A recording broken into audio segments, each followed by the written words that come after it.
ఒక మనిషికి నిజమైన స్వేచ్ఛ, నిజమైన స్వతంత్రం దేవునిలో దొరుకుతుందా, లోకంలో దొరుకుతుందా? కొంతమంది పిల్లలు ఉంటారు, మా అమ్మ నాన్న అసలు మంచోళ్ళు కాదండి, మాకు స్వేచ్ఛ ఎవరండి? స్వేచ్ఛ నా భర్త నాకు స్వేచ్ఛ ఇవ్వడండి, మా అమ్మ నాన్న నాకు స్వేచ్ఛ ఎవరండి?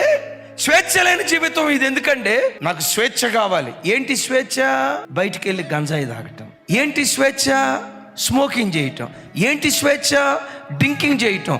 ఏంటి స్వేచ్ఛ? సినిమాల చుట్టూతో తిరగటం. నేనంట ఇది స్వేచ్ఛ? ఇది స్వేచ్ఛ కాదు, బానిసత్వం. ఎందుకు బానిసత్వం అన్నానో తెలుసా?